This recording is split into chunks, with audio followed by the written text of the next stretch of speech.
In this video, we're going to do a little review of some factoring. We're going to look at factoring out the greatest common factor, or GCF, and then we're going to look at factoring some quadratic expressions, ones that have 3 terms, and a little shortcut for the ones that have 2 terms. And then at the end of the video, we'll put some practice examples, so you can pause the video, practice it, try it, and then check your answer with the solution to see if you got it correct. So let's review factoring out the GCF first. And remember, factoring out the GCF is like distributing backwards. So let's say, for example, we had this expression, 4x times 3x plus 2. If I was distributing, then I would take this 4x out front and I would multiply 4x times 3x. This would give us 12x squared, and then I would multiply 4x times 2. So that would give you 8x. So that's distributing. Now if I'm factoring, that means I'm going backwards. That means I want to get from this back up to here. So let's talk about going backwards. Okay, so let's say I was starting off with this 12x squared plus 8x. So if I look at those two terms, the coefficients we have are 12 and 8. I want to find the greatest number that can divide into both of those. So 4 is the largest number that will divide into both of those. You could also use 2, but 4 is the largest, so let's go with that one. So we're going to divide both of these by 4. So if we divide both of these by 4, 4 is going to be part of the factor that I have out front. And if we look at what else they have in common, they both have x's. And how many x's we're going to take out is going to be our smallest exponent. So at most, I can take one x out from each of those terms. So we're going to divide out 4x to the first power. So 4x is going to be outside of my parentheses. And to get the terms that are inside, we're going to do our division. So if I divide these coefficients, we've got 12 divided by 4. That gives you 3. X squared divided by x, subtract your exponents. That would give us x to the first power, or just x. And here, 8 divided by 4 gives you 2. And if I subtract these exponents, I'd have x to the 0, which is just 1. So think of it like your x's just cancel. And then here is our factored expression. Okay, let's take a look at one more factoring out the GCF. Let's say this was our expression. Let's say we had 5x to the 4th plus 20x cubed minus 45x squared. So looking at the terms, each of those coefficients, we have a 5, a 20, and a negative 45. Those can all be divided by 5. So let's divide out a 5 from each of these. And that's going to be my factor outside of those parentheses. And each of these terms all have x's, so let's factor some x's out. My smallest exponent is 2, so we're going to factor out an x squared from each of these terms. So I'll have 5x squared outside of the parentheses, and now let's get this expression for the inside. Now if I divide each of these terms, 5 divided by 5 gives you 1, and then x to the 4th divided by x squared, subtract your exponents. So that gives me 1x squared, or just x squared. 20 divided by 5 gives you 4. Subtract my exponents here, so we'd have x to the first power, or just x. And here, negative 45 divided by 5 gives you negative 9. And if I subtract the exponents, I'd have x to the 0, so my x's cancel. We have just the constant. So here is our factored expression. Now when you do factor out a GCF, you do want to make sure that what's inside the parentheses, make sure this cannot be factored any further. Okay, so now let's take a look at some quadratic expressions. So for example, quadratic expressions would be in this form ax squared plus bx plus c. So if I had an example, let's say x squared minus 5x minus 24. If I want to factor this, we're going to look at a couple things. First, we're going to look at and notice our coefficient in front of x squared. This leading coefficient is equal to 1. So that's going to make things a lot easier, because then all we have to do then is take a look at the constant, and I'm going to find numbers that multiply to negative 24 that are going to add up to the middle negative 5. So I could do 1 times negative 24, negative 1 times positive 24. You could do 2 times negative 12, negative 2 times positive 12, 3 times negative 8. So here's some examples. You can keep going and going until you list all of the numbers, but you don't always have to write these out, only if you need to if you're getting stuck. So the pair that I want is going to have to multiply to negative 24 and at the same time add up to negative 5. So here is the pair that I want, 3 and negative 8. These multiply to negative 24, and if I add these up, I get negative 5. So that means my factored expression is x plus 3 times x minus 8. Now you can always go back and double check your answers. So if I go backwards and multiply it out, let's take this x plus 3 times x minus 8 and just double check our answers. So if I distribute,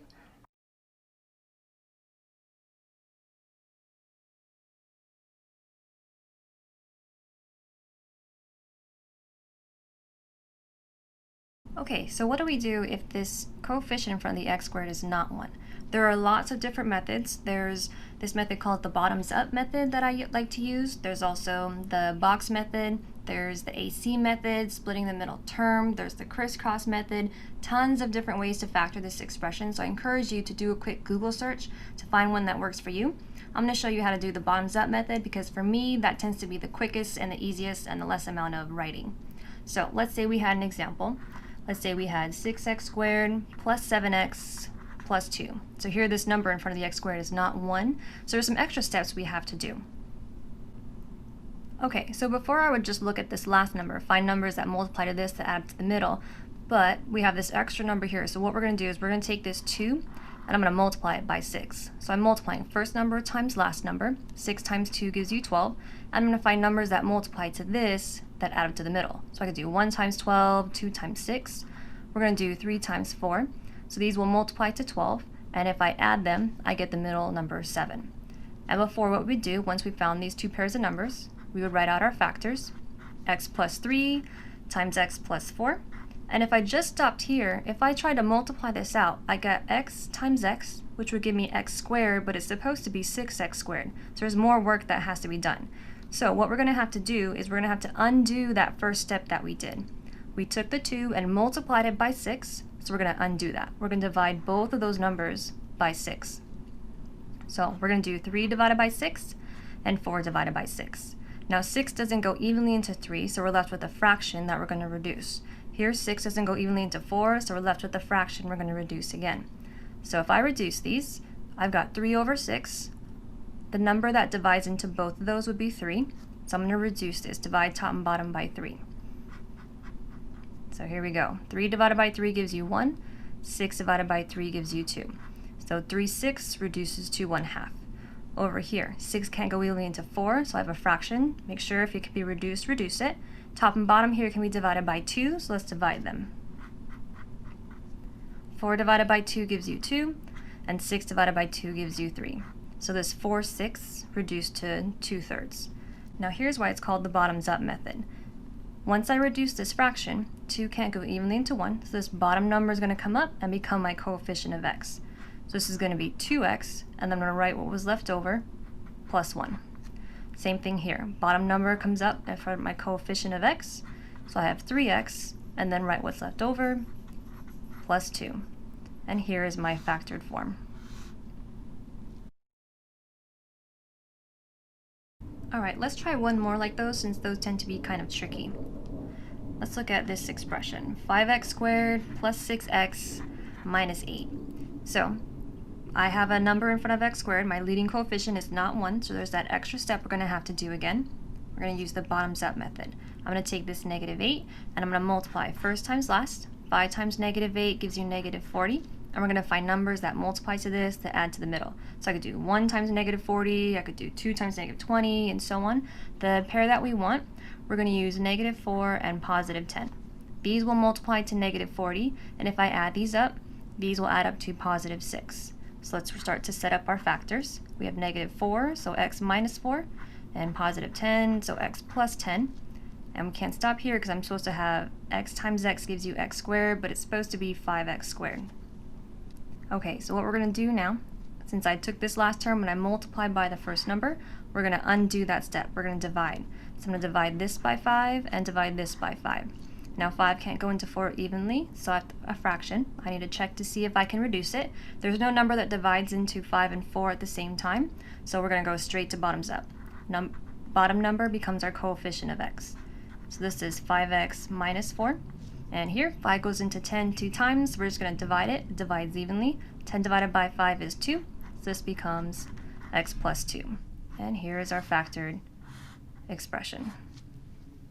Now all of the quadratic expressions that we looked at so far all had 3 terms. But what if there's only 2 terms? Then depending on what numbers you have, you might be able to take a little shortcut. And the shortcut's called the difference of 2 squares.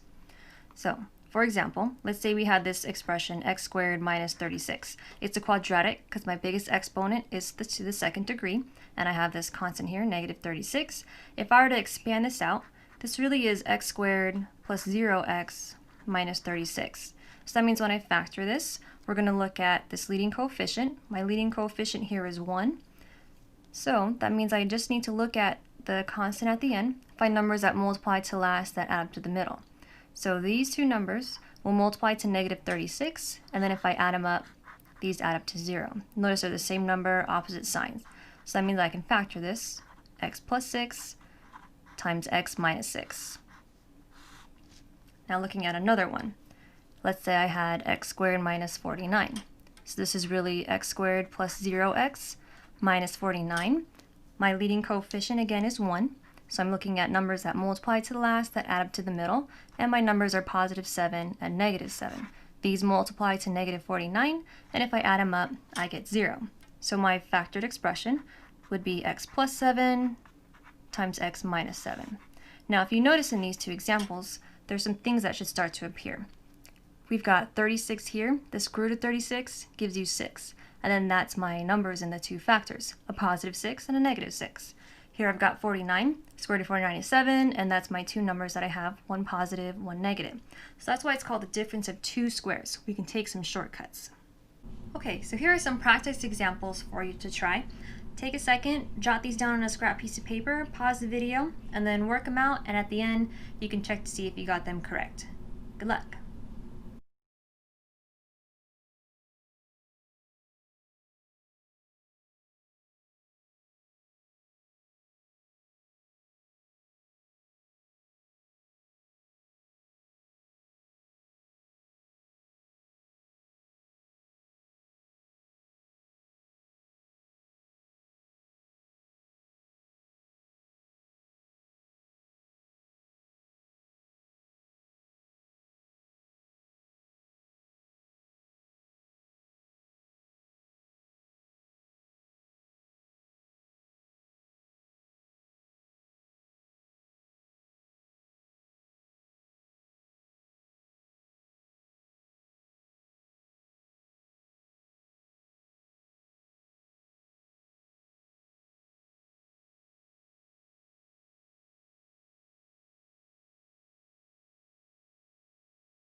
Now let's slow down and take a look at this example.